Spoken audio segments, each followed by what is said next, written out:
துதிக்கிறேன், சோஸ்திக்கிறேன். என்னுடைய வாழ்க்கை எப்படிப்பட்ட வாழ்க்கையா இருக்கிறது? என்னுடைய வாழ்க்கை எனக்கு அர்த்தம் உள்ளதாக இருக்கிறதா? ஆசீர்வாதம் உள்ளதாக இருக்கிறதா? என் குடும்பத்தாருக்கு நான் உதவி செய்கிறவனா இருக்கிறேனா? அவர்கள் செய்த உதவிகளுக்காக நண்பர்கள், உறவினர்கள் இன்னும் எனக்கு தெரிந்த உறவினர்கள் செய்த உதவிக்காக நான் நன்றி உள்ளவனா இருக்கிறேனா? என்பதை என்னுடைய வாழ்க்கை மூலமாக நான் காண வேண்டும். கிறிஸ்தவ வாழ்க்கையின் அடிப்படை நோக்கம் என்ன என்று நாம் யோசிப்போமானால், தேவன் என்னையும் உங்களையும் படைத்த நோக்கம் என்ன என்று நாம் யோசிப்போமானால், ஒரே ஒரு காரணம் தான் எனக்கு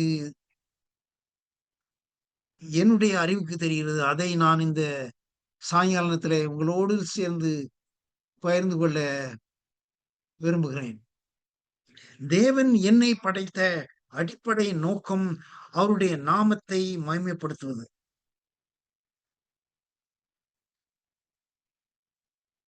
எல்லாம் வல்ல அதிசயமான ஆச்சரியமான வல்லமை உள்ள தேவனுக்கு நான் நன்றியுள்ள வாழ்க்கை வாழ்கிறேனா? என்னுடைய வாழ்க்கையில் தேவன் எனக்கு செய்த எல்லா நன்மைக்காகவும் நான் சாட்சியுள்ள வாழ்க்கை வாழ்கிறேனா என்று நான் என்னைத்தான் கேட்பேன் என்றால், இல்லை என்பதுதான் உண்மையான விடை. நாம் ஒவ்வொருவரும் நீங்கள் உங்களை பற்றி கேட்பீர்கள் என்றால், தேவன் செய்த எல்லா நன்மைகளுக்கும் நன்றியுள்ள சாட்சியான வாழ்க்கை வாழ்கிறேனா என்று நாம் கேட்போம் என்றால், இல்லை என்பதுதான் பதில். அதான் உண்மை. அப்படி நாம் சாட்சியுள்ள வாழ்க்கை வாழாமல், அன்புள்ள வாழ்க்கை வாழாம இருக்கும் பொழுது, தேவன் மிகவும் அன்பாக இருந்து மறுபடியும் மறுபடியும் நம்மை ஆசீர்வதித்து நம்மை காத்து வழி நடத்தி வருகிறார். நான் உங்களிடத்தை தாழ்மையோடு கேட்கிற ஒரே ஒரு காரியம், இந்த கூட்டத்தின் மூலமாக நீங்கள் ஒன்றும் உங்களுடைய செவியிலே சேரவில்லை என்றாலும், ஒன்றும் உங்களுடைய மனதிலே சேரவில்லை என்றாலும், ஒரே ஒரு கேள்வியை மட்டும் நான் அன்போடு கேட்குமாடி உங்களை அன்போடு தாழ்மையோடு கேட்கிறேன். தேவன் செய்த உதவிக்காக நான் என்னத்தை செய்திருக்கிறேன்?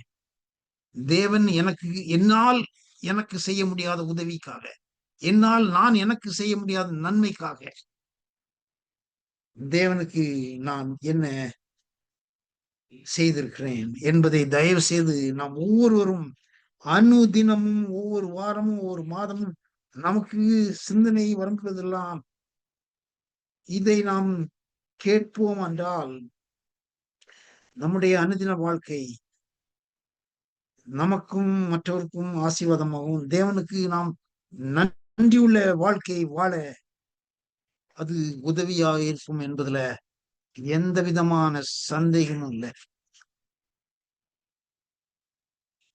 என் வாழ்க்கையில் செய்த உதவிகளை நானாக என்னால் செய்து கொள்ள முடியாத நன்மைகளுக்காக சாட்சியுள்ள வாழ்க்கை வாழ்கிறேன்னா, பைபிள்ல 39 இடத்துல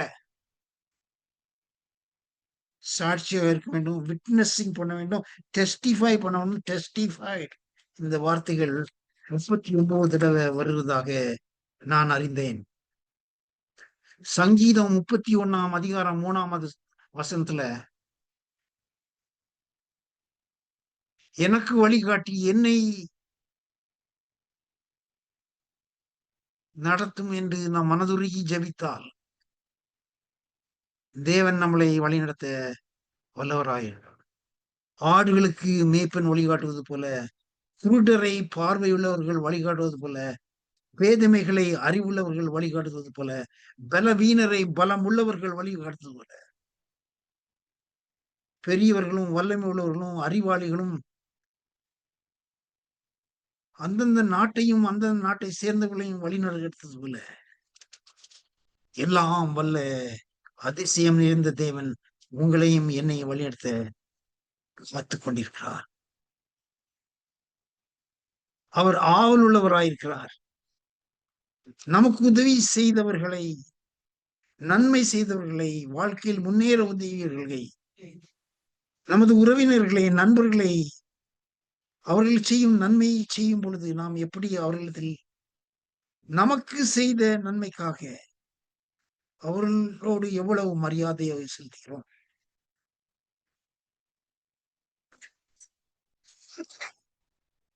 உதாரணமாக சொல்ல வேண்டுமானால், நமக்கு வந்த வியாதிகளில் இருந்து நம்மளை காப்பாற்றி, நமக்கு வரவிருந்த பெரிய கார் ஆக்சிடென்ட்ல நம்மளை பாதுகாத்து, வியாபாரங்களில் பெரிய நஷ்டங்களில் இருந்து காப்பாற்றி, நம்மளை வழிநடத்தி வரும் பொழுது நாம் எவ்வளவு தூரம் நன்றி உள்ள வாழ்க்கை வாழ்கிறோம்.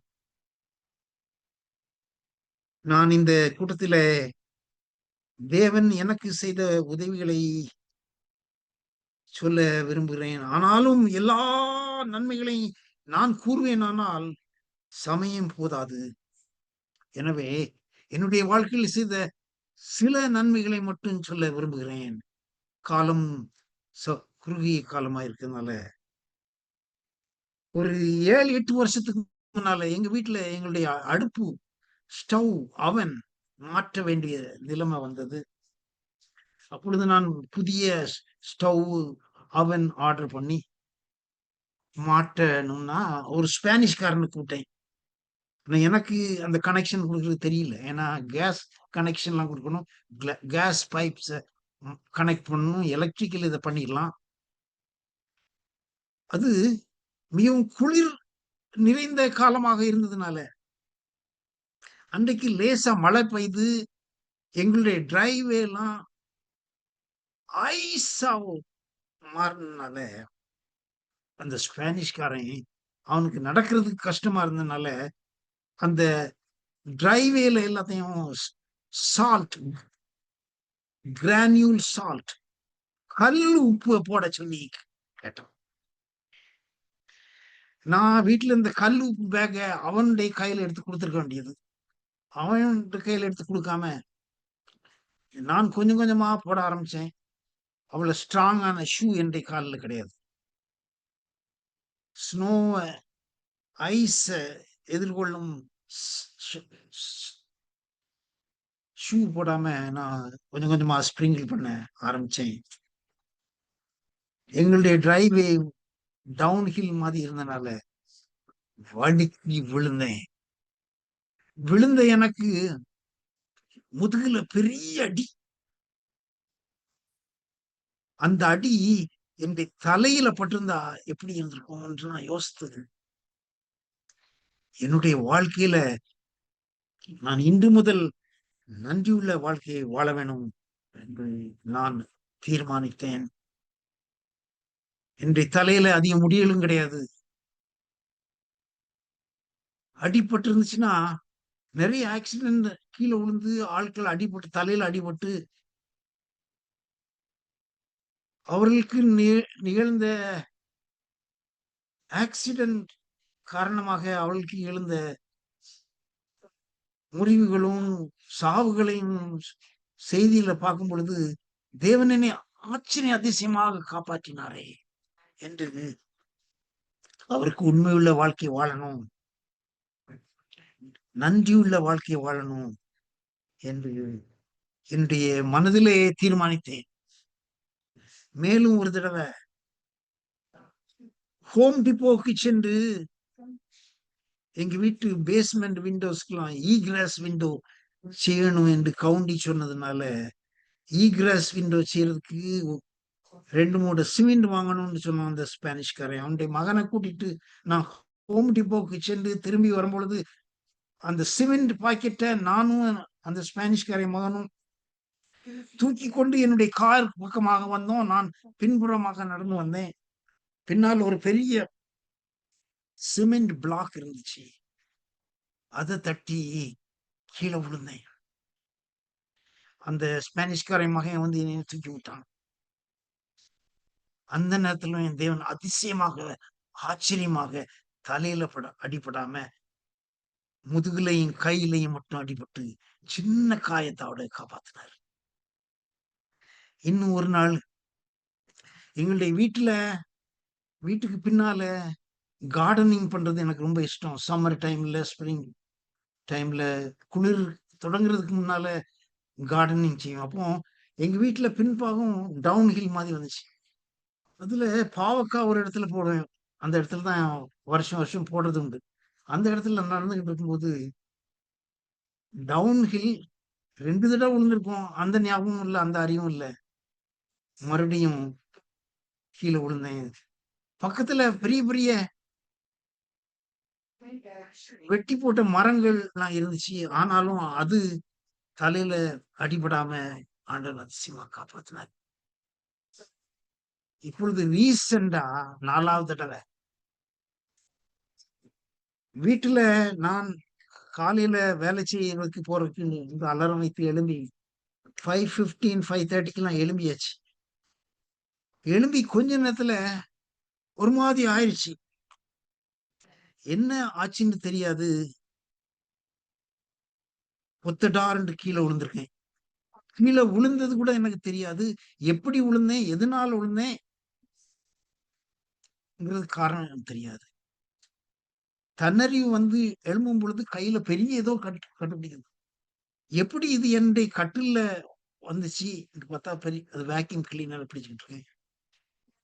வேக்யூம் கிளீனர் பெட்ல இருந்து தூரத்துல கிளாஸ் பக்கத்துல இருக்குது. எப்படி விழுந்தேன்னு தெரியாது. அப்படி பிளாக்ட் அவுட். என்னுடைய பிளட் பிரஷர் ரொம்ப கீழே போனனால பிளாக்ட் அவுட். வேசோ வேகல்னு சொல்றாங்க. ஹைப்போ டென்ஷன்ங்கிறாங்க. நான் டாக்டர் ஆபீஸ்க்கு போனேன். ஒருவேளை எனக்கு ஹார்ட் அட்டாக் அல்லது மைல்டு ஹார்ட் அட்டாக் அல்லது மைல்டு ஸ்ட்ரோக் வந்திருக்கலாம் என்று இன்னொரு தமிழ் டாக்டரோட கன்சல்ட் பண்ணேன். அவரு பிரெயின் ஸ்கேன்லாம் எடுங்க சொன்னாரு. ஆனா என்னுடைய டாக்டர் என்னுடைய பிளட் பிரஷர் எல்லாம் செக் பண்ணி பார்த்துட்டு ஸ்ட்ரோக்கும் இல்ல, ஹார்ட் அட்டாக்கும் கிடையாது, your pressure is very low என்று உடனே மாத்திரை ஆர்டர் பண்ணிட்டாரு. ஆச்சரியமாக 4 தடவை என்னை காப்பாற்றினார் தேவன். இன்னும் எத்தனையோ தடவை கார் ஆக்சிடென்ட்ல காப்பாற்றிருக்காரு.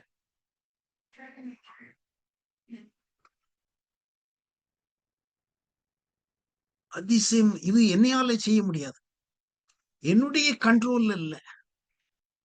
நான் எனக்காக இந்த உதவிகள் எல்லாம் செய்ய முடியாது.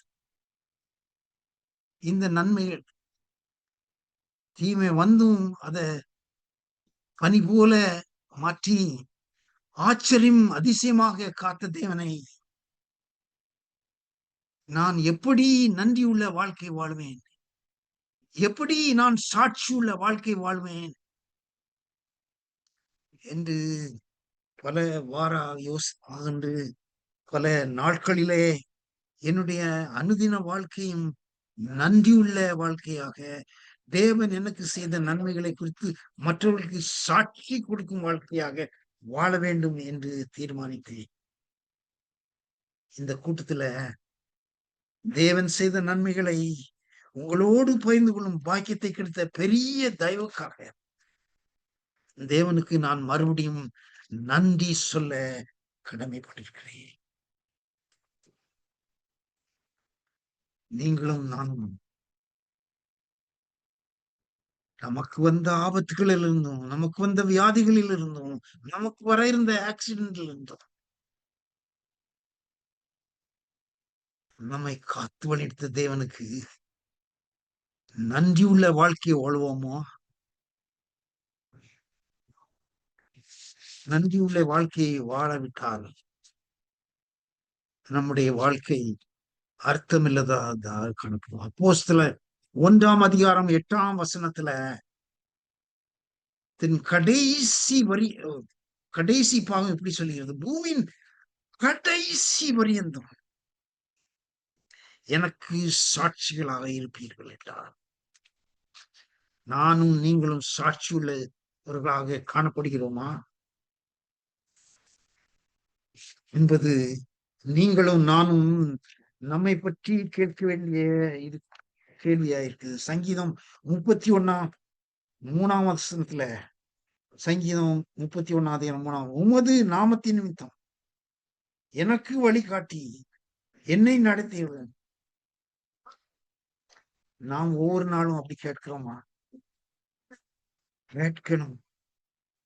யோசுவா 1 அதிகாரம் 5 தேவன் எப்படி சொல்கிறார்? நீ உயிரோடு இருக்கும் நாள்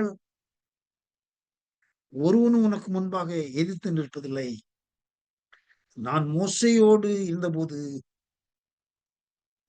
போல உன்னோடு இருப்பேன். நான் உன்னை விட்டு விலகுவதும் இல்லை, உன்னை கைவிடுவதும் இல்லைன்னு சொல்லினார். எவ்வளவு உண்மை உள்ள தேவன், எவ்வளவு நன்றி உள்ள தேவன், எவ்வளவு வல்லமை உள்ள தேவன், எவ்வளவு பராக்கிரமான சாலியான தேவன். வாக்கு கொடுத்த தேவன், வாக்கு மாறாதவர், உண்மை உள்ளவர் என்பதை நீங்களும் நான் உணர வேண்டும். நாம் ஒவ்வொரு நாளும் மனதுருகி நாம் ஜெபிக்கும் பொழுது ஆடுகளை மேய்ப்பன் வழிகாட்டுவது போல,